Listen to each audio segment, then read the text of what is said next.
কুষ্টিয়াতে একবার নামাজ আদায় করছিলাম মাগরিবের দ্বিতীয় রাকাতে বিদ্যুৎ চলে গেল। আমার পাশে যে মুরব্বি দাঁড়িয়ে আছে নামাজের ভেতরে বলল, আজ যা কারেন্ট চলে গেল। আমি বললাম, নামাজের ভেতরে শব্দ দিল কে?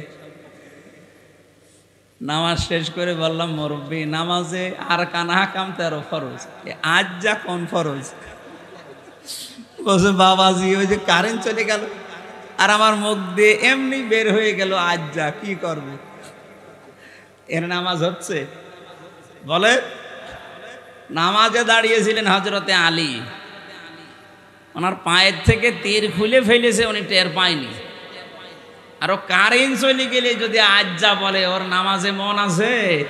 না, আমরা এরকম ইবাদত করব না। আমরা ইবাদতে মনোনিবেশ করব এমন ভাবে যেন আমি আল্লাহকে দেখতে পাচ্ছি। যদি দেখতে নাও পাই, এই বিশ্বাস নিয়ে এখানে বসা লাগবে, অবশ্যই আল্লাহ আমাকে দেখতে পাচ্ছে। নবীজি বলেন, এমন ভাবে ইবাদত করবা যেন মনে হয় যে আল্লাহকে দেখতে পাচ্ছ। যদি না পাও তোমার ইমানের দুর্বলতার কারণে, তাহলে এই বিশ্বাস নিয়ে দাঁড়াবা যে অবশ্যই আল্লাহ আমাকে দেখছে, এর ভেতরে কোনো সন্দেহ নেই যে আল্লাহ আমাকে দেখছে। ওই রকম মন মানসিকতা নিয়ে, ওই রকম অ্যাক্টিভিটিস নিয়ে আমরা বলছি আলহামদুলিল্লাহ।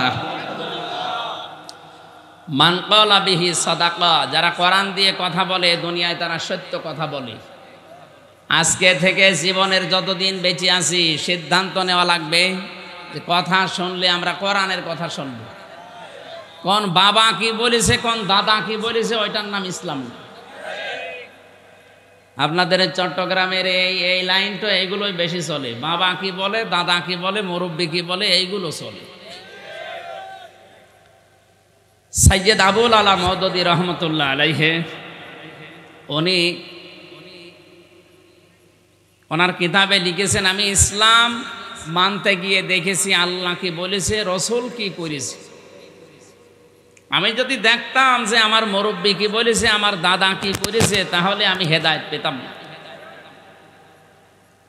এই জন্য যারা আকাবির করে লাফান, আকাবির শব্দটা কোরআনে কারিমে কি অর্থে ব্যবহার হয়েছে, যারা কোরআন পড়তে পারে জিজ্ঞাসা করেন তো। কাফেরদের চরিত্র ছিল ওইটা। কোরআন দিয়ে, নবীর আদর্শ দিয়ে ডাক দিলে ওরা বলতো না, ও কথা আমাদের দরকার নেই, আমাদের বাপ দাদা মুরব্বী আকাবিররা যা রেখে গেছে ওইটাই আমাদের জন্য যথেষ্ট। এ কথা কাফেরদের। কাদের? এই রোগ এখন আমাদের ভেতরে ঢুকেছে। কোরআনে কারিমে আল্লাহ পাক বলেন, ওয়াইদা কিলা লাহুম তাআলাউ ইলা মা আনজালাল্লাহু ওয়া ইলার রাসূলি ক্বালু হাসবুনা মা ওয়াজাদনা আলাইহি আবাআনা। ওয়া মানে এবং ইদা মানে যখন, কিলা মানে বলা হয়, তাআল মানে আসো, ইলা মানে দিকে, মা মানে যা, আনজালাল্লাহ মানে আমি আল্লাহ নাজিল করেছি, ওয়া ইলার রাসূলি আমার রাসূলের আদর্শের দিকে আস। হে নবী, আপনি দেখবেন অনেক মানুষ আপনার সামনে আছে, তারা বলবে ক্বালু, একজন দুইজন, এটা বহু বচন। অনেক মানুষ এমন বলবে, হাসবুনা আমাদের জন্য যথেষ্ট, মা ওয়াজাদনা যা আমরা পেয়েছি, আলাইহি আবানা আমাদের পূর্বপুরুষ, মুরব্বী, বাপদাদা, আকাবির, পীর সাহেব, এদের কাছে আমরা যা পেয়েছি এইটাই যথেষ্ট, আপনার কথা আমাদের শোনা লাগবে না। এই চরিত্র ছিল কাফেরদের। কাদের? এই জন্য অন্ধভাবে পৃথিবীতে বিশ্বনবী মোহাম্মদ রাসূলুল্লাহ বাদ দিয়ে কাউকে মেনে নেওয়া জায়েজ নেই।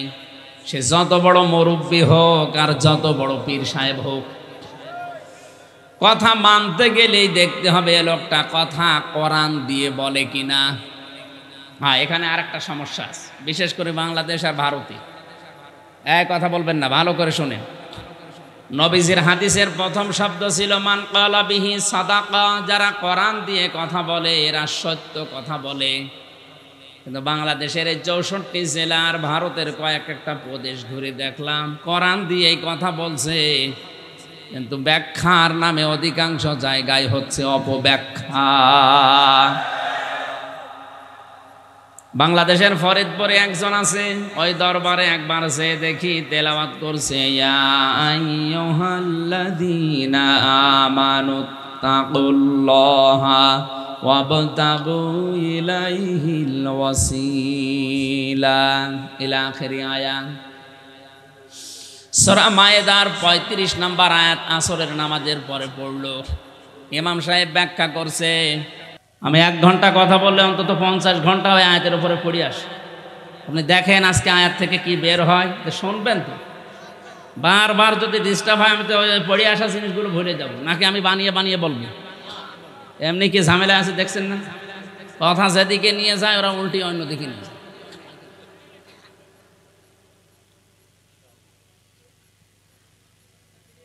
চট্টগ্রামবাসী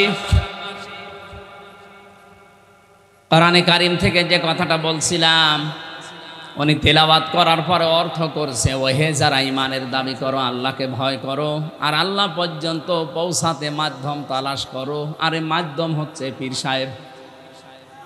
এই আয়াতের অর্থ হয়েছে, উনি তো কোরআন দিয়ে এই কথা বললেন।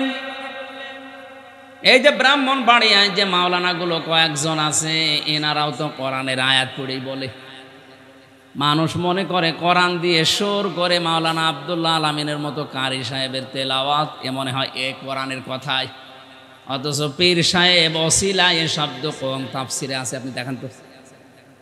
42টার উপরে এখন বাংলাদেশে তাফসির পাওয়া যাচ্ছে। ভার্সিটিতে থাকাকালীন অধিকাংশগুলো এই ওসিলা শব্দ দিয়ে আমি মিলিয়েছি। সব মুফাসসির আয়াতের ব্যাপারে একমত, আল্লাহর দরবারে পৌঁছাতে ওসিলা তালাশ করো। ওসিলা মানে নেক কাজ। ওসিলা মানে কি? এ পৃথিবীতে ওসিলা মানে নেক কাজ, এইটাই তাফসিরের ভাষা। যত বড় বড় মুফাসসিরে দুনিয়া থেকে বিদায় নিয়েছে, যারা তাফসির লিখেছে, তারা কোরআনে কারিমের ওসিলা শব্দের ব্যাখ্যায় নেক কাজ লিখলো, আর আপনি পীর সাহেব বানিয়ে দিলেন নিজের ধান্দা, নিজের ব্যবসা ঠিক রাখার জন্যে। এই জন্য বলছি, কোরআন দিয়ে কথা বললে সত্য কথা বলে, হ্যাঁ ঠিক আছে, কিন্তু কোরআনের কথা হওয়া লাগবে কোরআন দিয়ে। আপনি তো কোরআন দিয়ে কথা বলার পরে মন মতো ব্যাখ্যা করছেন। এই জন্য ওইটা বোঝার মতো যোগ্যতা আপনাকে আগে আবার অর্জন করা লাগবে। তাহলে কোরআনের তাফসীর শুনে আপনি নিজেও আনন্দ পাবেন, মজা পাবেন। মসজিদে নববীতে ওই জায়গাটা এখনো পর্যন্ত সবুজ কার্পেট দিয়ে ঘিরে রাখা আছে, যেখানে সাহাবায়ে কেরাম নবীর কণ্ঠে কথা শুনতেন, তাফসীর শুনতেন, হাদিস শুনতেন। আসহাবে সুফফা বলা হয়, খেয়ে না খেয়ে তারা মাসের পরে মাস ওখানে পড়ে থাকতো। তারা বোঝার মতো যোগ্যতা অর্জন করেছিল। খাবার হোক বা না হোক, এই মানুষগুলো ওখানে পড়ে থাকতো। আজও আমরা যদি কোরআনে কারিমের ভাষা শোনার পরে বোঝার মতো যোগ্যতা অর্জন করতে না পারি, আপনি মজাও পাবেন না, আনন্দও পাবেন না। কিছুক্ষণ পরে দেখবেন উঠে চলে যাচ্ছেন। কোরআনে কারিম জানিয়েছে, ওয়াইদা কিসামিউ মা উনজিলা ইলার রাসূলি তারা আয়ুনাহুম তাফিদু মিনাদ দামি'i মিম্মা আরাফু মিনাল হক ইয়াকুলুনা রাব্বানা আমান্না ফাকতুবনা মা'আশ শাহিদিন। সূরা মায়েদা 7 নম্বর পারার 1 নম্বর পৃষ্ঠার 1 নম্বর লাইনে 83 নম্বর আয়াতে আছে। এটা তাফসিরে ফি জিলালিল কোরআনে পাবেন। সৈয়দ কুতুব রহমতুল্লাহ আলাইহি জেলখানায় বসে বসে তাফসির লিখেছেন। আল্লাহ পাক বলেন, হে নবী, আপনি যখন কোরআন মানুষকে শোনাবেন, যারা এর মর্মবাণীগুলো উপলব্ধি করার ক্ষমতা রাখে, বোঝার মতো যোগ্যতা যাদের আছে, দেখবেন তাদের চোখ দিয়ে মনের অজান্তেই পানি পড়ছে। কোরআনের আলোচনায় সবার চোখে পানি আসবে না, সবার মনও গলবে না। এটা বোঝার মতো, আপনাকে অনুধাবন করার মতো জ্ঞান থাকা লাগবে আপনার। এজন্য নবীজি কোরআন আবু বকরের সামনেও পড়েছিলেন, আবু জেহেলের সামনেও পড়েছিলেন। দুইটা নামের আগে আবু আছে। এক আবু কোরআন শোনার পরে হয়ে গেছে সিদ্দিক আকবর। কথা বলেন না কেন? তার ঈমান যা ছিল আরো বেড়ে গেছে। আর এক আবু কোরআন শোনার পরে ও সিদ্দিকে আকবর হয়নি, ও হয়েছে মোরাক্কাবে আবু সাহেল। ওর নাম ছিল আবুল হাকাম, সেখান থেকে নবীজি পাল্টিয়ে দিয়েছে আবু সেহেল, মূর্খের পিতা। এমন মূর্খ হয়েছিল, কোরআন শুনলেই ওর শয়তানি বেড়ে যেত। এই জন্য বোঝার মতো, অনুধাবন করার মতো যোগ্যতা থাকলে আপনারও আবু বকরের মতো ঈমান বাড়বে। এমনিতে আপনার চোখ দিয়ে পানি চলে আসবে, আপনি টেরও পাবেন না। মসজিদে নববীতে অসময়ে বসে হযরতে আবু বকর চোখের পানি ফেলে শিশুর মতো কাঁদছিলেন। নবীজি আসলেন, ডাক দিয়ে বলে, আবু বকর কাঁদো কেন, কি হয়েছে? এ অসময়ে মসজিদে কাঁদো। হযরতে আবু বকর ওই দিন বলেছিলেন, হে রাসূল, আল্লাহ আমাকে মাফ করবে তো? অথচ জান্নাতের সার্টিফিকেট তিনি এই দুনিয়াতে 1 নম্বরে পেয়েছেন। জীবিত অবস্থায় জান্নাতের সার্টিফিকেট যিনি হাতে পেয়েছেন, তিনি অসময়ে মসজিদে বসে বসে চোখের পানি ফেলে শিশুর মতো কাঁদতেছে হাউমাউ করে। হে নবী, আল্লাহ আমাকে মাফ করবে তো? সঙ্গে সঙ্গে কোরআনের আয়াত নাজিল হয়ে গেল, ওয়ালিমান খাফা মাকামা রাব্বিহি জান্নাতান ফাবিআইয়ি আলাই রাব্বিকুমা তুকাদ্দিবান। আল্লাহ পাক বলেন, হে নবী, আমার আবু বকরকে আপনি সুসংবাদ দেন। নিজের অপরাধের কারণে গনার কথা স্মরণ করে, নিজের ভুলের কারণে যে লোকটা এত বেশি অনুশোচনা করতে পারে, এত বেশি কাঁদতে পারে, আমি আল্লাহ পাক তার জন্য ডবল জান্নাত ঘোষণা করে দিলাম। এজন্য কোরআনের আলোচনায় সবার চোখে পানি আসবেন, এটা বোঝার মতো যোগ্যতা আপনার আগে থাকা লাগবে। আমি আবার বলছি, কোরআন দিয়ে কথা বললেই সত্য কথা বলে। তাহলে আমার এ দেশের অনেক আলেম যারা আছে, কোরআন পড়ে নিজের মন মতো নিয়ে যায়, ওইটা কি সত্য কথা? এই যে একটা তার ভেতরে বললাম, কোরআনের আয়াত পড়ছে, উযকুরুল্লাহ যিকরান কাসীরা, আল্লাহর জিকির করো বেশি পরিমাণে। এই বলে জিকির কিছুক্ষণ করেছে, সুবহানাল্লাহ, আলহামদুলিল্লাহ, আল্লাহু আকবার, লা ইলাহা ইল্লাল্লাহ। এবার শুরু করেছে ইয়া আলী বাবা, শাহ আলী বাবা, দয়াল বাবা, হু হু। একে জিকির? অত কোরআনের আয়াত পড়েই শুরু করেছিল। আমার মনে হয় বিষয়টা এখনো ক্লিয়ার হতে পারেননি। নবীজির কথা ছিল মান ক্বালা বিহি সাদাকা, যারা কোরআন দিয়ে কথা বলে এরা কি কথা বলে? কিন্তু কথা বলা লাগবে সত্যি কোরআন দিয়ে। আজ কোরআনের কথা হাজারো মানুষ আয়াত পড়ছে ঠিক, কিন্তু সঠিক কথাটা তুলে ধরে না। এজন্য কাবারও অনেক ইমাম দেখলাম এখন জেলে। যারা তুলে ধরে তারা এখন অধিকাংশই জেলখানায়।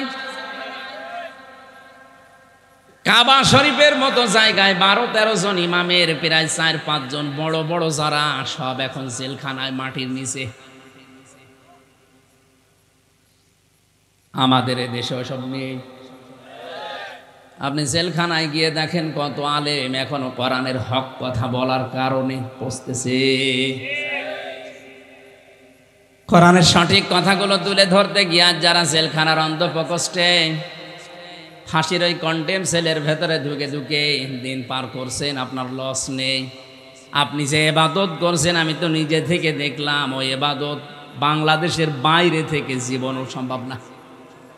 কারণ বাইরে এসে আমি এখনো পর্যন্ত কোরআনে কারিমকে এই 2 মাসে 2টা খতমা পড়তে পারলাম না। বুঝে পড়া অর্থ কত দূরের কথা। অথচ ওখানে প্রতি 7 দিনে পড়া কোরআন নামাজে আমার একবার শেষ হয়ে যেত, আর বাইরে অর্থ সহ একবার শেষ হয়ে যেত। 24 ঘন্টা আল্লাহ ফ্রি সময় আমাকে দিয়েছিল, আর এই 2 মাস 2.5 মাসে একটা সেকেন্ডও বের করতে পারছি না। সব সময় ব্যস্ত, তার ভেতরে আল্লাহ লুকিয়ে রেখেছে।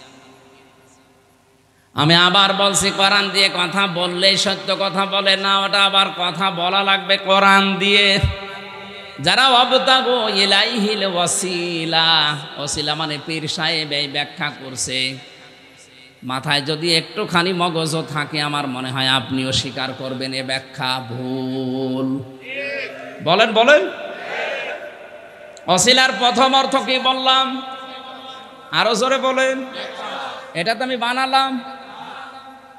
দ্বিতীয় অর্থ নবীর সম্মান। এই দুনিয়াতে যারা নেক কাজের ওসিলা দিয়ে দোয়া করেছিল, তাকান তাদের দোয়ার দিকে। নবীজির হাদিস, বিশ্ব নবী ফজরের নামাজ আদায় করে মসজিদে নববীতে ঘুরে বসলেন। খুব খেয়াল করে শুনবেন। আপনি যদি আল্লাহর কাছে দোয়া করতে চান, জীবনের যেই কাজটা আল্লাহর ভয়ে করেছিলেন ওই কাজের ওসিলা দিয়ে দোয়া করবেন, তাড়াতাড়ি কবুল হওয়ার সম্ভাবনা বেশি। তাছাড়া কোন বাবা কোন কবরে শুয়ে আছে, ওই বাবার ওসিলায় আমাকে মাফ করো, ও বাবা কি অবস্থায় আছে আপনি জানেন? নবীজি জানিয়েছেন কবরে যারা থাকে ওরা সমুদ্রের ভেতরে থাকে। সেই তো বিপদে আসেছে যেই হোক, আর আপনি বলছেন না উনি জান্নাতে পৌঁছে গেছে। কে গ্যারান্টি দিল আপনাকে? মৃত মানুষের নাম নিয়ে আপনি যেভাবে হাই হতাশ করছেন, যেভাবে আশা করে বসে আছেন, আর যেগুলো কাজ কারবার কবরে মাজারে বসে করেন, আমার যতটুকু কোরআনের ওপরে বিশ্বাস আমি দেখেছি, শাহজালাল রহমতুল্লাহ আলাইহে, বাইজিদ বোস্তামি রহমতুল্লাহ আলাইহে, এনারা যদি এখন জীবিত হওয়ার সিস্টেম থাকতো, আগে মাজারের খাদেমগুলোকে পিটিয়ে মারত। কুষ্টিয়ার লালন শাহর মাজারে যেভাবে গাঁজা খাওয়া হয়, ও লোকটা কি ছিল আমি জানি না, কিন্তু ও যদি জীবিত হওয়ার সিস্টেম থাকতো, ও লালন শাহ পর্যন্ত ওই গাঁজাখোরদের পিটিয়ে মাজার থেকে বের করে দিত। কবর নিয়ে মাজার নিয়ে আর সবচাইতে বেশি ব্যবসা বাংলাদেশ আর ভারতে, পৃথিবীর অন্য কোনো দেশে আমি পাইনি। কতগুলো দেশ ঘুরে আসলাম, কই কোনো জায়গায় কবরের মাজারের ব্যবসা নেই। আপনি কোথায় পেয়েছেন?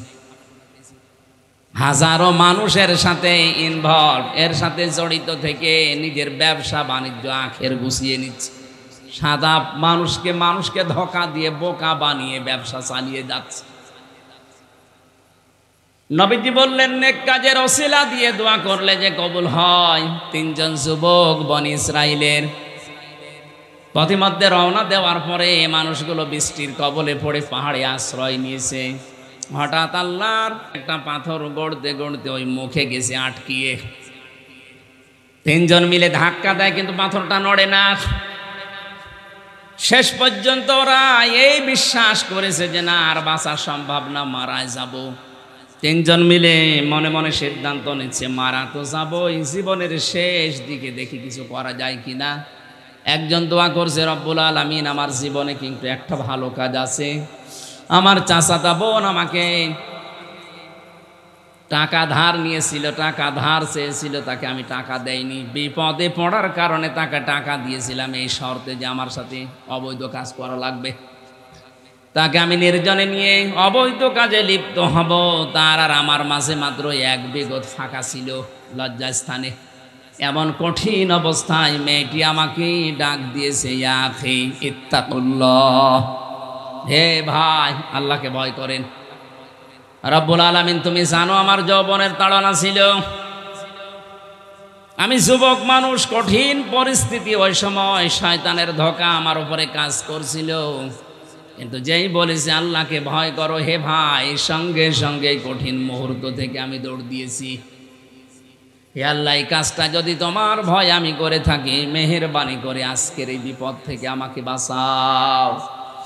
নবীজি বলেন শুধু মোনাজাত করতে দেরি, মহান আল্লাহ পাথরটা একটু সরিয়ে দিতে দেরি করেননি। চট্টগ্রামবাসী কি বুঝলেন এই হাদিস থেকে? জন্মের পর থেকে তো শুনতেছে হাদিস, কি বুঝলেন বলেন তো? যৌবনের এই মহা তাড়নার সময়, চরিত্রের এই মহা দুর্যোগের সময়, এই যুবক যদি এই মুহূর্তে অন্যায় কাজটা না করে আল্লাহর ভয়ে ফিরে আসতে পারে, আজ আমাদের হাতে কম্পিউটার, মোবাইল যাদের আছে, ল্যাপটপ আছে, ইন্টারনেট আছে, এর মাধ্যমে কত গণা করা সম্ভব।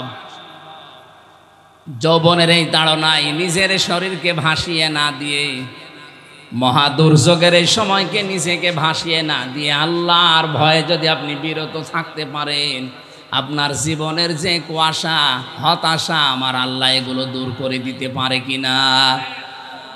যে বিশাল হতাশার পাহাড় আমাদের উপরে পাথর হয়ে দাঁড়িয়ে আছে, এ পাথর নড়াতে হলে আল্লাহর ভয় মাস্ট বি, লাগবেই, এটা ছাড়া সম্ভব না। তাহলে হাদিসের প্রথম অর্থে কি বুঝলাম? জীবনের নেক কাজ দিয়ে দোয়া করলে আল্লাহ কবুল করে তাড়াতাড়ি। আমার বোঝানোর বিষয় এটুকুই ছিল। ওসিলা শব্দের অর্থ আল্লাহ নিজে বললেন এটা নেক কাজ, আর আপনি নিজে পীর সাহেব বলে মানুষকে ধোঁকা দিয়ে বোকা বানিয়ে দরবারের কাজ চালিয়ে যাচ্ছেন। কোরআন দিয়ে কথা বললেই সত্য কথা বলে, এটা ঠিক কথা বলেন। হ্যাঁ, কথা হওয়া লাগবে, ব্যাখ্যাটা সম্পূর্ণ। বানানো মন গড়া ব্যাখ্যা হলেই দেখবেন ওর ভেতরে ব্যবসার ধান্দা আছে। দ্বিতীয় ব্যক্তি দোয়া করছে, রব্বুল আলামিন আমি একজনকে কাজের লোক নিয়েছিলাম, লোকটা কামলা দিয়ে টাকা পয়সা না নিয়ে চলে গেছে।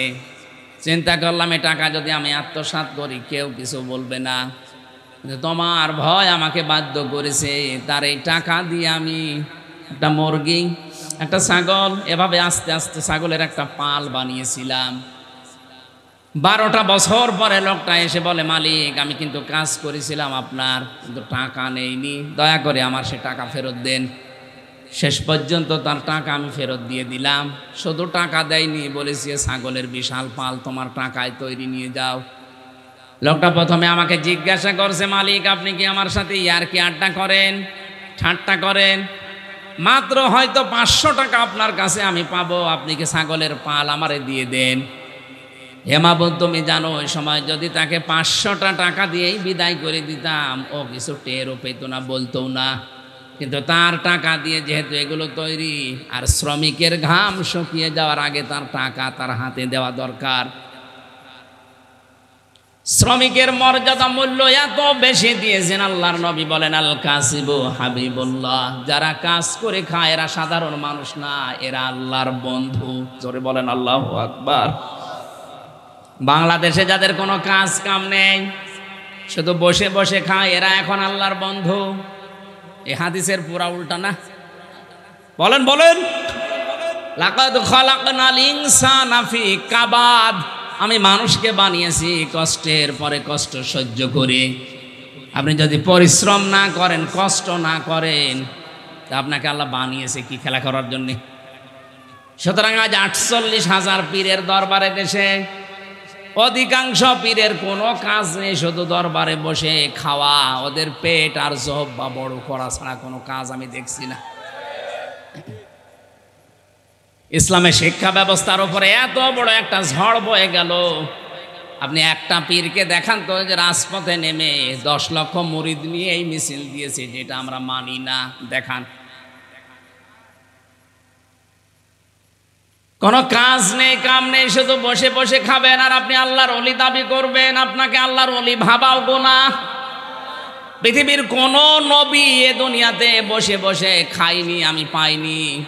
25 জন নবীর কথায় দুনিয়ায় কোরআনে কারিমে আল্লাহ দিয়েছেন। প্রত্যেকের জীবনী আমি তাফসির থেকে পড়ে দেখেছি, প্রতিটি নবী এ দুনিয়াতে কাজ করে খেতেন। হযরতে আদম আলাইহিস সালাম তিনি কৃষি কাজ করে খেতেন। হযরতে দাউদ আলাইহিস সালাম তিনি কামার ছিলেন, লোহা পিটিয়ে সোজা করতেন। আমাদের নবী মুহাম্মদুর রাসূলুল্লাহ তিনি এই দুনিয়াতে ব্যবসা করে খেয়েছেন, বসে খাননি। আর আমরা এমন অলি হয়ে বসে আছি, কোনো কাজ নেই, শুধু হাদিয়ার উপরে আছি। বলেন সুবহানাল্লাহ, আরো জোরে বলেন নাউজুবিল্লাহ। শ্রমিকের মাল যারা আত্মসাৎ করেন, পয়সা যারা মেরে খান, দুইটা ক্ষতি হবে আপনার। যারা শ্রমিকের সম্পদ মেরে খান, টাকা পয়সা শ্রমিকের মেরে খান, 1 নম্বরে জীবনে ওই দিন থেকে মরণ পর্যন্ত আপনার কোনো ইবাদত মাথার উপরে উঠবে না।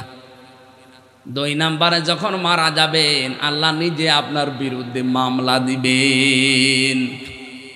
আজ বাংলাদেশের দিকে তাকান, কত মানুষ শ্রমিকের মাল, শ্রমিকের টাকা মেরে খাচ্ছে, ডাইরেক্ট ইনডাইরেক্ট। এক কথা বলেন না কেন? কত মাঝে মাঝে দেখি শ্রমিকরা আন্দোলন করে,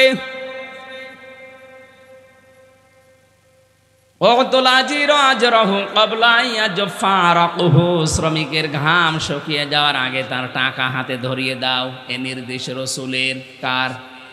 অথচ এই কথাটা না মেনে হজ করে আসে, নামাজ পড়ে, রোজা রাখে, তাহাজ্জুদ পড়ে, আর গার্মেন্টসের মালিক হয়ে বসে আছি, শ্রমিকের পয়সা মেরে খায়। শ্রমিকের মাল যারা আত্মসাৎ করেন তারা মামলার আসামি আমির হামজার। বলেন বলেন কার? বাদী যত বড় হয় মামলা এরকম শক্ত হয়। আমার মামলার বাদী যদি দুনিয়ায় কোনো সলিমদ্দি থাকতো 3 বছর না 3 দিনও আমার জেলে থাকা লাগতো না। কারণ আমি যেখানে চাকরি করতাম আকিস গ্রুপে, আপনি কয় টাকা নেবেন টাকা দিয়ে হলো আমার 3 দিনের ভেতরে বের করে ফেলতো। তেমন একজন বাদী টাকা দিয়ে কাজ হবে? মামলার বাদী যদি শক্ত হয়, ও মামলা যত উপরে উঠুক না কেন জামিন নেই। যে মামলা আমারে দিয়েছিল মামলা তো সিএমএম কোর্টে, ম্যাজিস্ট্রেট কোর্টে জামিন হয়ে যাওয়ার কথা সর্বোচ্চ 3 মাসে, অথচ ম্যাজিস্ট্রেট কোর্ট ফেরত দেয়, জজ কোর্ট ফেরত দেয়, হাই কোর্ট পর্যন্ত বলে না কিছু করার নেই, হাত বাঁধা। বলেন এ সলির মধ্যে যদি হয়তো কয় লাখ টাকা নেবে, ওরা একটু ভয় ভীতি দেখালেই উঠিয়ে যেত। এমন একজন বাদী ওরে ভয় ভীতি দেখিয়েও কাজ নেই। এজন্য হাইকোর্টের বিচারপতিরা পর্যন্ত বলে না, যতক্ষণ পর্যন্ত সিগন্যাল না আসবে ততক্ষণ আমরা সই করতে পারবো না। বলেন সুবহানাল্লাহ।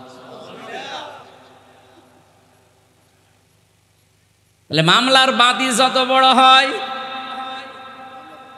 কথা বলেন, শ্রমিকের টাকা যারা মেরে খান এদের বিরুদ্ধে মামলা দায়ের করবে সরাসরি কে? তাহলে মামলা কত বড় আপনি টের পাচ্ছেন। এ হাদিস পড়ার পরে আমার মনে হয় বাংলাদেশে অনেক মানুষ এখন আল্লাহর মামলার আসামি। শ্রমিকের মাল আত্মসাৎ করবেন না, এটা মারাত্মক অপরাধ। জীবনের ইবাদত বন্দেগী কবুল হওয়া শেষ, আপনি আল্লাহর মামলার আসামি। আরে ভাই, যিনি বিচার করবেন তিনি যদি মামলার বাদী হয়, তে রায় আপনি কি পাবেন টের পাচ্ছেন? আমার কথাগুলো যদিও নরম ভাষায় বলছি, এটা কিন্তু অনেক ওয়েটওয়ালা কথা, আপনার জীবন পাল্টিয়ে যাওয়ার কথা এটাই। আজকে থেকে যতদিন বেঁচে আছেন দুনিয়ায় একদিকে চলে গেল, শ্রমিকের মাল আত্মসাৎ করবেন না, আপনি বিপদে পড়বেন। হে আল্লাহ, আমি ওই জিনিসগুলো তাকে দিয়ে দেওয়ার পরে লোকটা চলে গেল, এই কাজটা শুধু তোমাকে ভয় করে করেছিলাম, যদি এই নেক কাজটা তুমি পছন্দ করো দয়া করে বিপদ থেকে আমাকে বাঁচাও। নবীজি বলেন দোয়া কমপ্লিট করার পরে দেখা গেল পাথরটা আর একটু সরে গেছে, কিন্তু এখনো পর্যন্ত বের হওয়ার সিস্টেম হয়নি, আলো বাতাস ঢুকতেছে। 3 নম্বর লোক দোয়া করছে, রব্বুল আলামিন, আমি কসাই ছিলাম, ছাগল চড়াতাম, বকরি চড়াতাম, উট চড়াতাম, এগুলো কমপ্লিট করে বাড়িতে যেয়ে দেখি আমার স্ত্রী এখনো পর্যন্ত জেগে আছে, আমার সন্তান 2টা কাঁদতেছে, আমার মা ওদিকে জেগে আছে। কোরআনে কারীম আল্লাহ রাব্বুল আলামিন জানিয়েছেন আমার ইবাদতের পরে এই দুনিয়াতে স্থান হচ্ছে মা আর বাবার। কার? আমি এই 14 দিন মক্কা মদিনায় থেকে একটা ভিডিও সবচাইতে বেশি আমার চোখে নাড়া দিয়েছে। বাংলাদেশের একটা জেলায় 6 জন ছেলে মেয়ে, লোকটার 4টা ছেলে 2টা মেয়ে, এই 6 ভাই বোন মিলে লোকটার জমি জায়গা নিজেদের নামে লিখে লোকটাকে রাস্তায় ছেড়ে দিয়েছে যা, অথচ লোকটার বয়স এখন 95 বছর। সে বলে আপনি শেষ করে দিলেন। শুধু দোষ ওই 6 ছেলে মেয়ের, ওই মুরব্বীর দোষ নেই। ও 6টা ছেলে মেয়ে তো জানেই না যে মা বাবা কি জিনিস, কারণ ওদেরকে ওই শিক্ষা কোনোদিন ওই মা বাবা দেয়নি। অথচ ওই 6টা ছেলে মেয়ের সব হায়ার এডুকেটেড, সব শিক্ষিত, সব ইংরেজি শিক্ষিত, অধিকাংশগুলোই বাইরের দেশে থাকে। 6 জন মিলে মিশে এর সাথে ও রাগারাগি করে বাবার জমিগুলো নিজেদের নামে লিখে ওরে রাস্তায় ছেড়ে দেওয়ার সিদ্ধান্ত নিয়েছে। আপনি শুনে হয়তো নাউজুবিল্লাহ আস্তাগফিরুল্লাহ চোখের পানি ফেলতে পারেন না, আমার এগুলো আসবে না। আমার চিন্তা হবে কেন এই লোকটা 6টা ছেলে মেয়েকে আল্লাহর কোরআনের আয়াত শিক্ষা দিল না যে আল্লাহর পরে এই মুরব্বির স্থান। কোরআনে আল্লাহ এত বেশি মার বাবার কথা দিয়েছেন, অন্য কারো কথা এত দেননি। আমি 3টা 5টা 7টা 10টা 12টা 17টা 21টা 27টা পর্যন্ত ব্যাখ্যা পেয়েছি। এত বেশি ব্যাখ্যা আল্লাহ কোরআনে কারণ আমি দেয়নি। এখানে আলেম নেই, এবং আলেমদেরকে বলছে এবার অখফিদ লাহুমা জানাহাযুল্লি মিনার রাহমা ওয়া কুর রাব্বিরহামহুমা কামা রাব্বায়ানি সাগীরা। জন্মের পর থেকে আয়াতটাই হুজুর শুনছে। এই আয়াতের ভেতরে গোপন কিছু তথ্য আছে। আছেন তো আপনারা? আল্লাহ পাক বলেন অখফিদ, খফজুন শব্দের শাব্দিক অর্থ হচ্ছে ডাউন করা, এরপরে ফল করা। হে পৃথিবীর সন্তানেরা, ডাউন কর, ফল করে দে। কি ডাউন করবি? জানাহাযুল্লি, তোর ডানার ছায়া। কিসের ছায়া? চট্টগ্রামবাসী মানুষের ডানা হয়। হ্যাঁ, কি মানুষের কি হাত হয়? তাহলে আয়াত ভুল না? না মানে পুজিয়ে দিন। ডানা তো পাখির হয়, আল্লাহ পাখির ডানা এখানে দিলেন হাওলাত করে, ধার করে। আল্লাহর কম পড়ে গেছে? এরোপ্লেনের ডানা আছে, হেলিকপ্টারের ডানা আছে না নেই? উড়োজাহাজের ডানা আল্লাহ ধার করে না নিয়ে পাখির ডানা নিলেন কেন? আল্লাহ এই জন্যে নিয়েছে, কারণ হেলিকপ্টারের ডানা এটা শক্ত, এটা ডাউন হয়, ফল হবে না, ফল হলে উড়বে না। পাখির যে ডানা আছে ওর ভেতরে পর আছে, পাখা আছে, পালক আছে, এত নরম, এত সফট, এত কোমল। একটার সাথে আর একটা যখন লেগে যায়, পাখি যখন এভাবে করে ফল করে দেয়, বাচ্চাগুলো ওর নিচে কিচির মিচির একটা আওয়াজ দিয়ে অনির্বচন সুখ অনুভব করে। শব্দটা কি বললাম? একটা অনির্বচন সুখ অনুভব করে। এই জন্য দেখবেন কিচির মিচির আওয়াজ দিচ্ছে। আল্লাহ পাক পাখির ডানা হাওলাত করে আমির হামজাকে লাগিয়ে জানাতে চেয়েছেন, হামজা, তোর মার বাবা যতদিন দুনিয়ায় বেঁচে থাকে ওরা যেন এই বিশ্বাস করতে পারে যে আমার হামজা থাকতে আমাদের কোনো অসুবিধা নেই। চট্টগ্রামবাসী আমাদের মা বাবাকে এখন মনে করতে পারছে? বলেন বলেন, পারে না। কাদের কারণে? আমি যে 7 জনের নাম পেয়েছি তার ভেতরে 1 নম্বরে অধিকাংশ মার বাবা সন্তানের জন্য এখন এই ধারণা আর করতে পারে না যে আমার হামজা থাকতে অন্তত আমাদের মরণ পর্যন্ত আর অসুবিধা নেই। এটা পারে না 1 নম্বরে বোর কারণে। নাকি বেশি বলে ফেললাম? আজ হাজারো বউ নিজের মা বাবাকে সেই নজরে দেখে, শ্বশুর শাশুড়িকে ওই নজরে দেখলে কোনো দিনে বাংলাদেশে কোনো পরিবারে কোনো ছেলে আলাদা হতো না। আমি নিজে একজন জামাই, এখানে যারা আছে প্রায় সব জামাই। বুকে হাত দিয়ে জিজ্ঞাসা করেন এদেরকে, প্রতিটি জামাই যেভাবে শ্বশুর আর শাশুড়িকে যেই নজরে যেই মনে দেখে, বৌমাগুলো যদি আমাদের মা বাবাকে ওই নজরে দেখতো, বাংলাদেশ জান্নাত হয়ে যেত। মেয়েরা হয়তো এখানে লিখে দিয়েছেন মহিলা প্যান্ডেল হবে না, এই জন্য ওদের কথা বলে লাভ কি?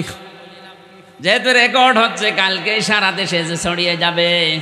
সম্মানিতা মা বোন যারা এসেছেন বা শুনতেছেন, শুনবেন, আপনি যদি চান যে আপনার স্বামী বেশি দিন বেঁচে থাক, সে সুস্থ থাক, তার সম্মান, তার টাকা পয়সা আরো বাড়ুক, অবশ্যই আপনার উচিত হচ্ছে স্বামীকে দিয়ে তার মা বাবা, তার নিকট আত্মীয় স্বজনের পেছন খরচ করানো সাধ্য মতো।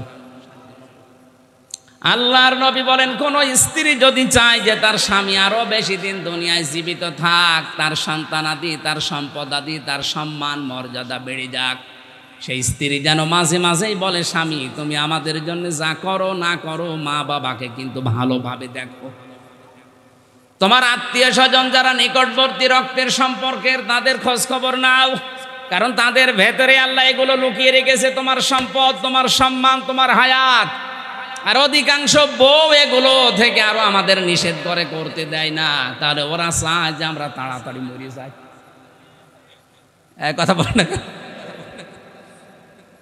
আমার তো হাদিস পড়ার পরে তাই মনে হচ্ছে, যেই বউ তার স্বামীকে দিয়ে তার মা বাবা, তার বোন, তার ভাই, তার ভাইয়ের ছেলে এদের খোঁজ খবর নিতে মানা করে, নিষেধ করে, করতে দেয় না, করলেই রাগ করে, বুঝতে হবে ওই স্ত্রী চায় যে আমার এই স্বামী তাড়াতাড়ি মরে যাক, আমি নতুন স্বামী ধরব।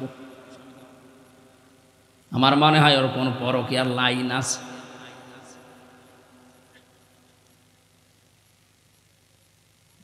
লোকটা বলে, রব্বুল আলামিন তুমি জানো ওই ময়দানে আমার স্ত্রী কাঁদছিল ক্ষুধার যন্ত্রণায়, আমার সন্তান দুইটা কাঁদছিল, তাদের মুখের দিকে আমি এই গরু, এই ছাগল বা এই উটের দুধগুলো দহন করে দেইনি। আগে গেছি আমার মায়ের ঘরে, কারণ আমি জানি পৃথিবীতে সর্বপ্রথম আমার দায়িত্ব মায়ের খাবারের ব্যবস্থা করা। সর্বপ্রথম আপনার সম্পদ আপনার মায়ের জন্য খরচ হবে, এটা তো আমি বানালাম। হ্যাঁ, সূরা বাকারা ২ নম্বর পারা ১২ নম্বর পৃষ্ঠা ১৩ নম্বর লাইনের ২১৫ নম্বর আয়াতের প্রথম অংশে আল্লাহ জানিয়েছেন, ইয়াসআলুনাকা মাযা ইউনফিকুন। হে নবী, ওরা যদি জিজ্ঞাসা করে যে টাকা পয়সা খরচ করব কোথায়, আপনি বলেন, কুল মা আনফাকতুম মিন খায়রিন ফালিল ওয়ালিদাইনি ওয়াল আকরাবিন ইলা আখিরি আয়াত। ভালো ভালো কাজে খরচ করো। দুনিয়ায় যত ভালো কাজ আছে তার ১ নাম্বার ভালো কাজ নিজের মা আর বাবার জন্য ব্যয় করা। সুবহানাল্লাহ বলতে পারেন না? এ তালিকা বানিয়েছে কে? আরো জোরে বলেন। সর্বপ্রথম মা বাবা, এরপরে নিকট আত্মীয়। এ দুনিয়ায় সবচাইতে বেশি নিকটে থাকে আপনার স্ত্রী, নাকি? এরপরে আপনার সন্তান, এরপরে আপনার চাচা, ভাই, ফুফু, এরপরে আস্তে আস্তে দূরে যান। চট্টগ্রামবাসী এলাকাতে আমি আপনাকে নাম ধরে বলছি, আল্লাহ তালিকা বানিয়ে দিলেন যে জীবনের টাকা পয়সা ইনকাম করলে উপায় করবে, এভাবে এভাবে খরচ করবে, তালিকা দিয়ে দিলাম। মা বাবা, স্ত্রী, সন্তান, ভাই, চাচা, ফুফু, কয়জনের বললাম? এই যে সিরিয়াল করছেন আল্লাহ, এই 7টা সিরিয়াল বাদ দিয়ে আপনি যদি একবারে চলে যান সেই বরিশালে, এই কথা না বোঝার ভান করে আছেন না? আপনি মিটি মিটি হাসতেছেন মানে নাকি? সিরিয়াল আমি বানালাম? আমি তো আয়াত নাম্বার, পারা নাম্বার, পৃষ্ঠা নাম্বার, লাইন নাম্বার পর্যন্ত বললাম। আপনি বাড়ি যেয়ে মিলান তো। এই সিরিয়াল আল্লাহ বানিয়েছে। আল্লাহর এই 7টা সিরিয়াল বাদ দিয়ে আপনি একবারে 8 নাম্বারে বরিশাল চলে যাচ্ছেন। বরিশালের কথা এখানে আছে, সিলেটের কথা আছে, চট্টগ্রামের কথা আছে। কোন কারণে ওখানে চলে যাচ্ছেন এই 7টা বাদ দিয়ে? এ লোকটা কি বোঝে না যে সর্বপ্রথম নিজের বউকে দেওয়া লাগবে, নিজের ছেলেকে মেয়েকে না, আগে মায়ের নাম। এই জন্য মাকে আগে দিয়ে এরপরে স্ত্রী সন্তানকে আমি দিয়েছিলাম। আল্লাহ, তোমার আদেশ মানতে গিয়ে কাজটা আমি করেছিলাম, দয়া করে বিপদ থেকে আমাকে বাঁচাও।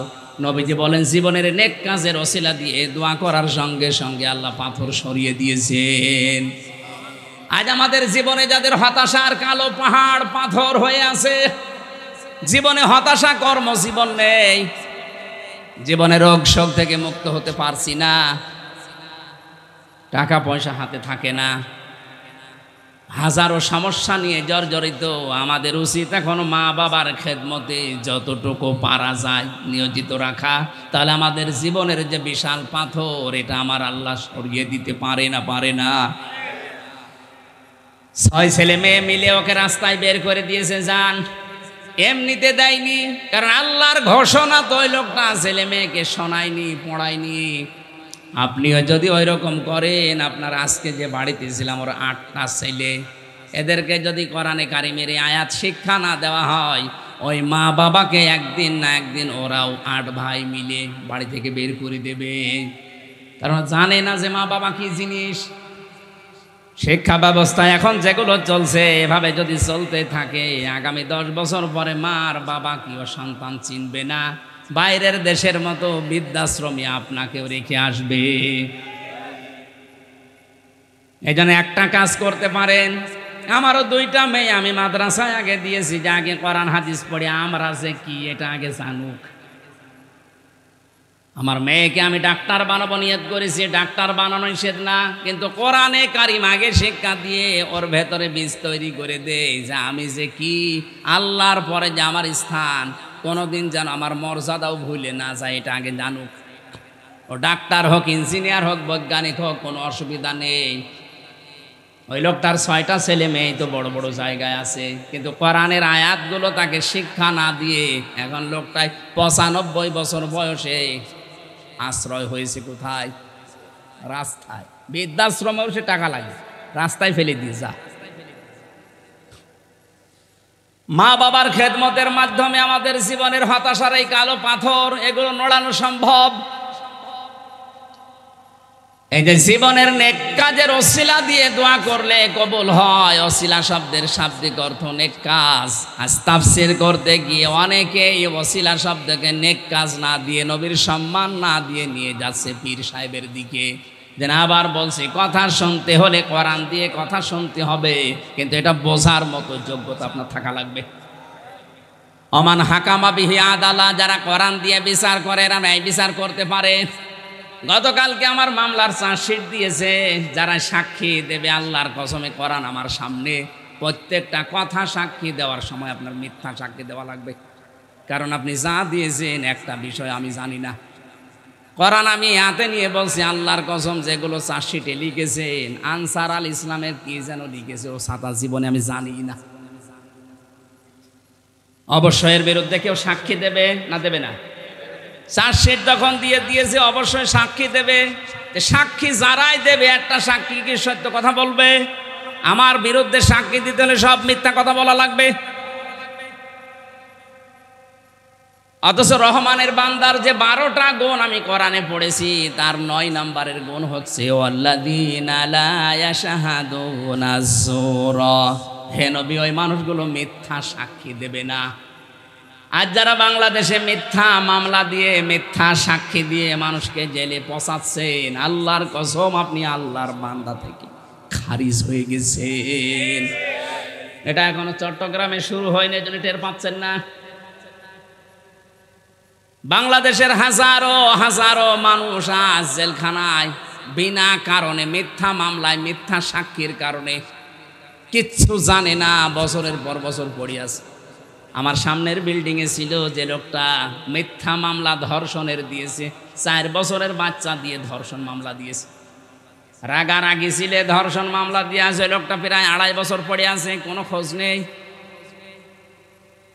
দাদু বলে ডাকতো জেলখানায় সবাই, শুধু একটা লোক না, এরকম হাজারো মানুষ আজ মিথ্যা মামলার কবলে পড়ে আছে না নেই? মিথ্যা সাক্ষী বন্ধ করেন। এটা যে কত বড় অপরাধ যখন মানুষ মিথ্যা সাক্ষী একজনের বিপক্ষে দেয়। আল্লাহ বলেন লোকটা যেন প্রকাশ্য পাপের বোঝা বহন করে নিয়ে বেড়ায়। এটা তো আমি বানালাম নাকি? সূরা নেসা 5 নম্বর পারা 15 নম্বর পৃষ্ঠার 12 নম্বর লাইনের 113 নম্বর আয়াত। এটা ওয়াল্লাযী ওয়ামাইয়াকাসিবে খতিয়াতান আও ইসমান সুম্মা ইয়ারমি বিহি বারিআন ফাকাদ হিতামালা বুহতানা ওয়া ইসমাম মুবিনা। আল্লাহ পাক বলেন অনেক মানুষ এমন আছে নিজে অন্যায় করে, আরে অন্যায়টা একটা নিরপরাধ, ভালো মানুষের মাথার উপরে দোষটা চাপিয়ে দিয়ে নিজে ভালো। আমার মনে হয় বাংলাদেশে এই গোনাটা এখন বেশি। ফাকাদ হিতামালা বুহতানা ওয়া ইসমাম মুবিনা, সেজন্য প্রকাশ্য পাপের বোঝা বহন করে নিয়ে বেড়াচ্ছে। এই সিস্টেম যদি আজ থাকতো যে পাপের বোঝা কি করে বহন করে নিয়ে বেড়ায়, এই দেশে অনেক মানুষ রাস্তায় বের হতে পারতো না। আদম আলাইহিস সালামের জামানায় একটা ছিল কাজ, কোন মানুষ যদি কোরবানি দিত, জবাই করলে হতো না, জবাই করে চাটিয়াল ময়দানে রেখে আসা লাগতো। টাকা যদি হালাল হতো তাহলে আকাশ থেকে আগুনের ঝলক এসে পুড়িয়ে ফেলতো। আর যদি টাকা 2 নাম্বার হারাম হতো, ওইটা পোড়াতো না, ওইভাবেই পড়ে থাকতো। মানুষ বুঝতো যে 2 নাম্বার, ও দাঁড়িয়ে আছে, জুব্বা আছে, হজ করে, তাই কি ওর টাকা ঠিক নেই। এই শরীয়ত যদি আজ বাংলাদেশে থাকতো, কত হাসি যে ধরা খেত আল্লাহ ভালো জানে। মানুষের জমি আত্মসাৎ করে, বনের জমি জাল দলিল করে, ভাইয়ের জমি ফাঁকি দিয়ে লিখে নিয়ে হজে যাচ্ছে। 16 সালে হজে গিয়েছিলাম যাদের সাথে, এর ভেতরে কয়েকজন ছিল এই ধাসের, ছেলের নামে ভালো ভালো সম্পদগুলো সব লিখে দিয়েছে, আর মেয়ের মাথায় হাত দিয়ে বলছে, মা তোর জন্য দোয়া করে দিলাম, যা। এটা টাটকা নির্ভেজাল শয়তান। তো এই কাবা ঘরে যে মেয়ের জন্য দোয়া তো মাস্ট বি করবে, ওকে ফাঁকি দিলি কেন? আগে ওর জমি ফেরত দে, এরপরে দোয়া কর। শরীক যারা ফাঁকি দেন তাদের দুইটা ক্ষতি হবে। এক নম্বরে মরণের সময় আপনি ঈমান পাবেন না, বেঈমান হয়ে মরবেন। দ্বিতীয় নম্বরে যখন কিয়ামতে আপনি উঠবেন, এই পাপের বোঝাগুলো এই জমি জায়গায় একটা দুইটা না, 7 তবক জমিন আপনার মাথার উপরে আল্লাহ চাপিয়ে দেবেন। কোরআনের এই আয়াতগুলো হাদিসগুলো পড়ার পরে আমি যতটুকু বিশ্বাস করি, বাংলাদেশে আজ 100 জনের প্রায় 80 থেকে 85 জন ধরা খাবে।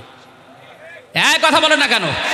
অধিকাংশ মানুষ আজ আত্মসাৎকারী, রাষ্ট্রীয় সম্পদগুলো মনে করে নিজের, অথচ রাষ্ট্রীয় সম্পদগুলো যে আমানত, রাষ্ট্রীয় চেয়ারগুলো যে আমানত, ওটার মনে নেই। যে যখন চেয়ারে বসে সে তখন গিয়ারে উঠে যায়, মনে করে জীবনে আর এখান থেকে নামা লাগবে না। নিচে যারা থাকে তাদের উপরে এত অবিচার অত্যাচার করে, আমার মনে হয় চেয়ারের পায়া খুলে পড়ে দেওয়ার কথা। চেয়ারে বসার পরে কোনো মানুষ যদি নিচের অধীনস্থ লোকদের উপরে অত্যাচার করে, জুলুম করে, বিনা কারণে তাদেরকে ট্রান্সফার করে দেয়, তার চাকরির উপরে হুমকি দেয়, এই চেয়ারের পায়া কাঁপতে থাকে, আল্লাহর আরশ পর্যন্ত কাঁপা আরম্ভ করো জুলুম হলে। আদম আলাইহিস সালামের জামানার যে শরীয়ত, আমাদের দেশে যদি ওই শরীয়ত এখন নাজিল হতো, বলেন তো এ দেশে অনেকেই ঘর থেকে বের হতে পারত? মিথ্যা সাক্ষী দিয়ে আমাকে 3টা বছর আপনি অন্ধকারে রাখলেন, আপনিও তো বের হতে পারতেন না। আমরা মামলার আয়ু থেকে শুরু করে যারাই সংশ্লিষ্ট, আল্লাহর কসম একজনও কিয়ামতে মাপ পাবে না যতক্ষণ আমি মাপ না করব। এখন যদি বলেন আপনি আল্লাহর উপরে না, আল্লাহর উপরে না, আল্লাহ আমাকে জানিয়েছে যে জুলুম তো আল্লাহর উপরে হয়নি, হয়েছে কার উপরে? আমি যতক্ষণ মাপ না করব ততক্ষণ এই 3টা বছর যদি ফেরত না দেন, আপনি কিয়ামতে মাপ পাবেন না। শুধু আমি একা নাকি? এই বলেন না কেন? আজ হাজার হাজার মানুষ এই মিথ্যা সাক্ষীর কারণে জীবনটা তছনছ হয়ে গেল তাদের। আরে ভাই, একটা মানুষ যদি 10 বছর জেলে থাকে, ওর বউ, ওর স্ত্রী, সন্তান, ওর ছেলে মেয়ে, বলেন ঠিক থাকবে? এমনি নষ্ট হয়ে যাবে। আপনি কি করছেন আপনি টের পাচ্ছেন? থামেন, আপনি এখনো থামেন। মিথ্যা মামলা দেওয়া, মিথ্যা সাক্ষী দেওয়া বন্ধ করেন নাই তো আপনি আল্লাহর মামলার আসামি। ইন্নামাস সাবিলু আলাল্লাযীনা ইয়াযলিমুনান নাস ইলা আখিরি আয়াত। সূরা শূরা 25 নম্বর পারা 6 নম্বর পৃষ্ঠার 9 নম্বর লাইনের এটা 42 নম্বর আয়াতে আছে। আল্লাহ তাআলা বলেন, অনেক মানুষ এমন আছে কিয়ামতে আমি আল্লাহ নিজে তাদের বিরুদ্ধে মামলা দেব। আমি আল্লাহর মামলার আসামি তারা যারা মানুষ হয়ে মানুষের উপরে জুলুম করছে। এই আয়াত পড়ার পরে আমার সবচাইতে বেশি ভয় হয় বাংলাদেশে আজ হাজার হাজার মানুষ আল্লাহর মামলার আসামি। কারণ এই কেসটা আমির হামজাবাদী কেস না, পুলিশবাদী কেস না। পুলিশের কাছে বাধা দিলে মামলা হয়। এই কেসের নাম কি? পুলিশবাদী কেস। কি হয়? মানুষ হয়ে মানুষের ওপর যারা জুলুম করছেন, এটা কিন্তু আল্লাহবাদী কেস। না জানি আপনি এখন আল্লাহর মামলার আসামি হয়ে মারা যাচ্ছেন কিনা। যতই হজ করেন, যতই তাহাজ্জুদ পড়েন না, হবে না। আপনি তো যার তার মামলার আসামি হয়ে গেছেন। আপনি আল্লাহর মামলার আসামি, যিনি বিচার করবেন তিনি বাদী। আপনি নিজেই বলেন আপনি এখন যাবেন কোথায়?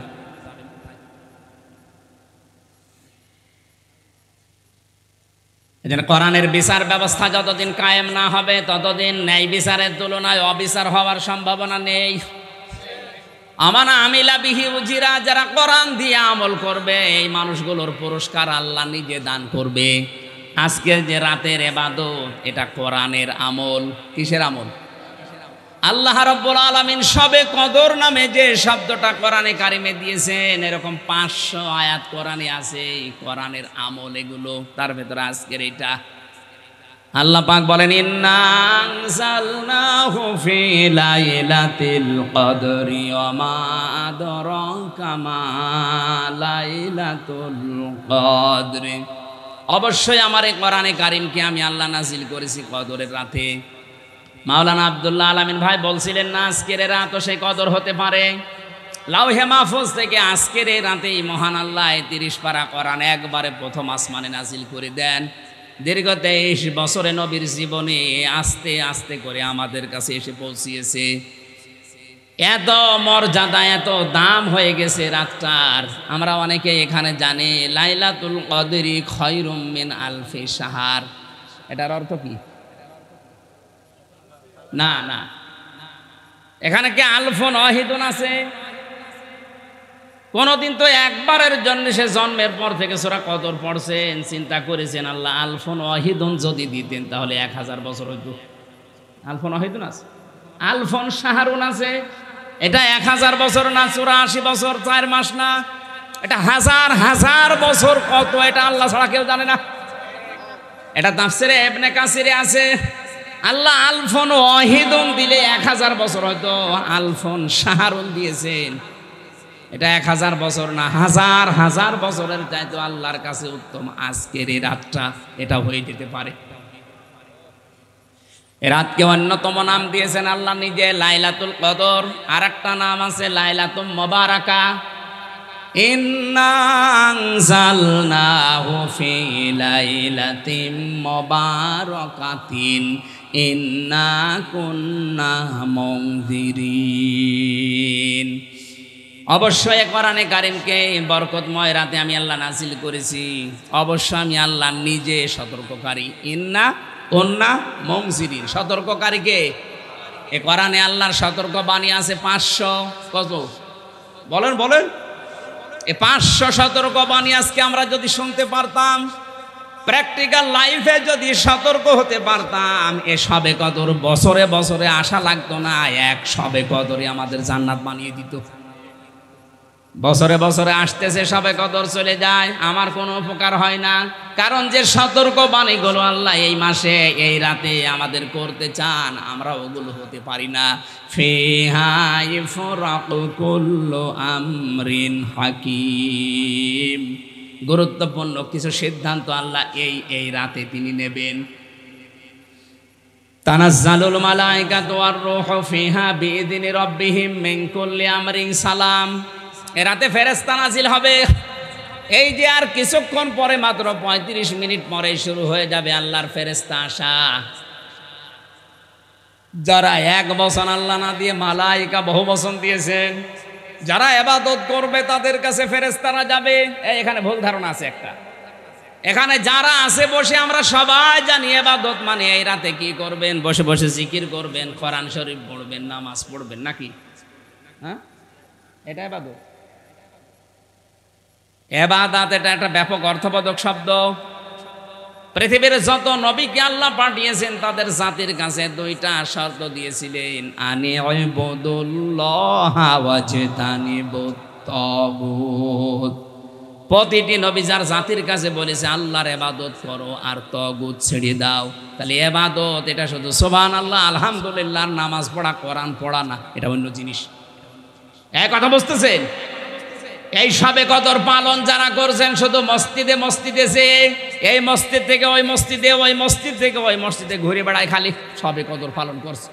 মনে হচ্ছে ইবাদতের বন্যা বয়ে যাচ্ছে। এর নাম ইবাদত? টাকা পয়সা যাদের আছে, ক্ষমতা যাদের আছে, তারা এই রাতে সিদ্ধান্ত নেবেন সকালবেলা থেকে যেন 10টা মানুষের কর্মসংস্থান আমি তৈরি করে দিতে পারি আমার টাকা দিয়ে। এক কথা বুঝতেছেন? এটা ইবাদত।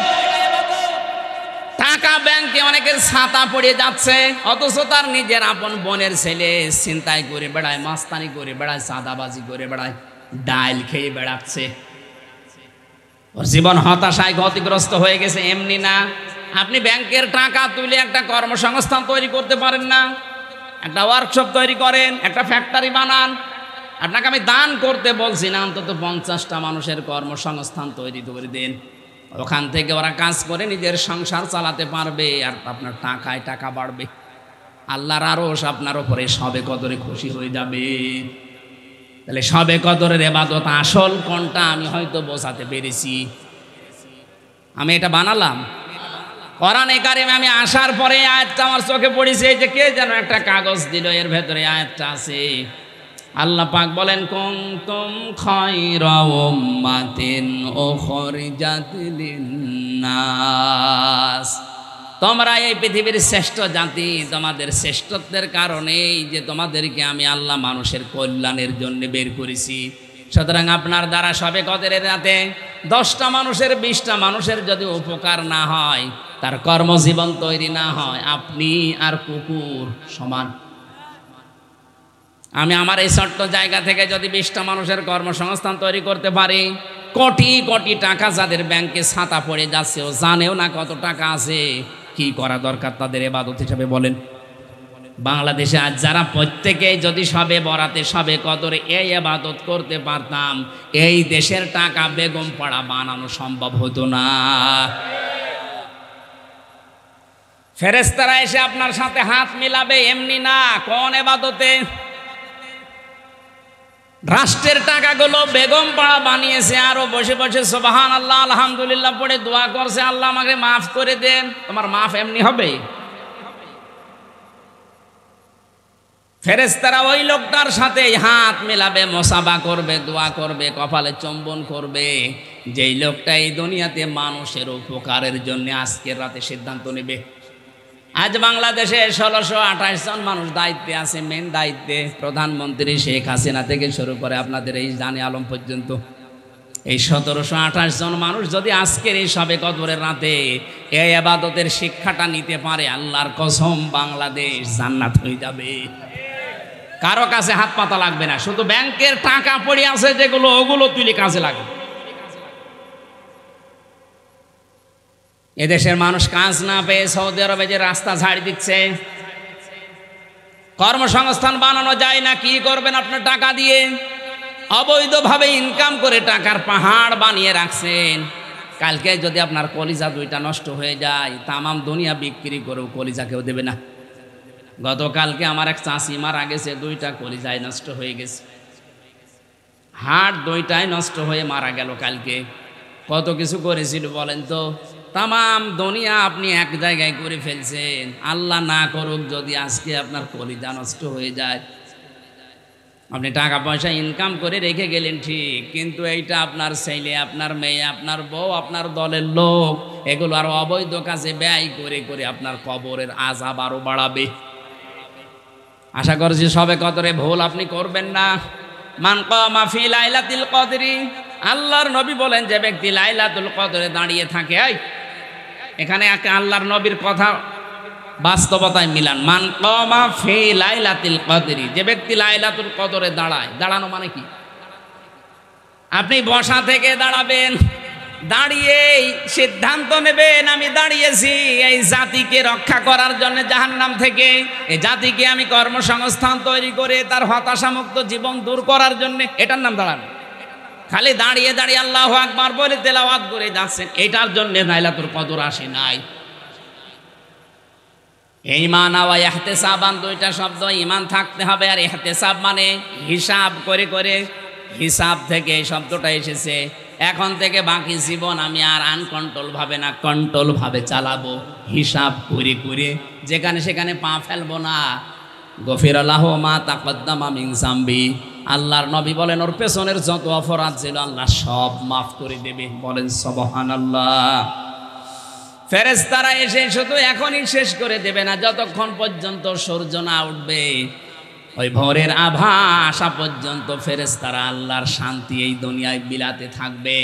সালামুন হিয়া হাত্তা মাতলাইল ফাজ, জোরে বলেন আল্লাহু আকবার। সবে কদরের সবচাইতে বড় আমল নবীজি আমাদেরকে শিখিয়েছেন, এই দোয়াটা আপনি এখন থেকেই পড়া আরম্ভ করেন। আল্লাহুম্মা ইন্নাকা আফুব্বুন তুহিব্বুল আফওয়া ফাফু আন্নি, হে আল্লাহ তুমি নিজে মাফ করতে ভালোবাসো, তুমি আমাকে মাফ করে দাও। কাবা শরীফ তাওয়াফ করার সময় দেখলাম ষষ্ঠ চক্করে লক্ষ লক্ষ মানুষেরা এই দোয়াটা পড়ছে, বই খুলে খুলে পড়ছে, আল্লাহুম্মা ইন্না আলাইয়া হুকুকান ফীমা বাইনি ওয়া বাইনিকা। কাবার সামনে নিয়ে বলছে, রব্বুল আলামিন তুমি আমার মালিক, আমি তোমার গোলাম। তুমি মালিক হিসাবে আমি গোলামকে তুমি সব দিয়েছো, কিন্তু তুমি মালিক হিসাবে আমি গোলাম তোমাকে কিছুই দিতে পারিনি। আমার একটা রাস্তা খোলা আছে, আল্লাহ তুমি আমারে মাফ করে দাও। শবে কদরের রাতে আমরা এই দোয়া করে এই মোনাজাতের মাধ্যমে আল্লাহর কাছে নবীজি যেভাবে করেছিলেন ওইভাবে ইবাদতের মাধ্যমে শেষ করব। আমার দ্বারা যেন হাজারো মানুষের উপকার হয়, ক্ষতি যেন না হয়, 10টা মানুষের কর্মসংস্থান যেন তৈরি হয়। আল্লাহর কসম আমি কোরআন হাতে নিয়ে বলছি, আরো খুশি হয়ে যাবে। আমরাম মিন ইনদিনা ইন্না কুন্না মুরসিলিন। সাদাকাল্লাহুল আযীম। আল্লাহুম্মা আমিন। রব্বানা যালামনা আনফুসানা ওয়া ইল্লাম তাগফির লানা ওয়া তারহামনা লানাকুনান্না মিনাল খাসিরিন। এই মোনাজাত হচ্ছে আল্লাহর কাছে। আমি কাবার মসজিদে নববীর এখনো পর্যন্ত মেহমান, কেবল এসেছি, মোনাজাত হচ্ছে বসে, তাহাজ্জুদের সময় এসে যাচ্ছে। লাইলাতুল কদর হলেও আজকে হয়ে যেতে পারে, শুধু 87 হবে তা না, আজকে হয়ে যেতে পারে। জীবনের অপরাধগুলো স্মরণ করেন, যেই কয়টা অপরাধ অনুশোচনা নিয়ে আজকে স্মরণ হবে, আমার বিশ্বাস ওই কয়টা অপরাধ আল্লাহ মাফ করে ওই জায়গাটা নেকি দিয়ে ভরাট করে দেবে। মাথা নিচু করেন, চক্ষু বন্ধ করেন। রব্বানা যালামনা আনফুসানা ওয়া ইল্লাম তাগফির লানা ওয়া তারহামনা লানাকুনান্না মিনাল খাসিরিন। রব্বুল আলামিন চট্টগ্রাম ফটিকছড়ির শান্তির হাট বাজারের উত্তর পাশে তুমি তাকাও, হাজার হাজার মানুষের রমজানুল মোবারকে নাজাতের অধ্যায়ে তাহাজ্জুদের সময় লাইলাতুল কদরে আমরা তোমার দরবারে হাত তুলেছি। জানি আমাদের অপরাধের দিকে তাকালে তোমার মাফ করতে ইচ্ছে করবে না, অপরাধের দিকে তাকিও না, আল্লাহ তোমার রহমতের দিকে তাকাও।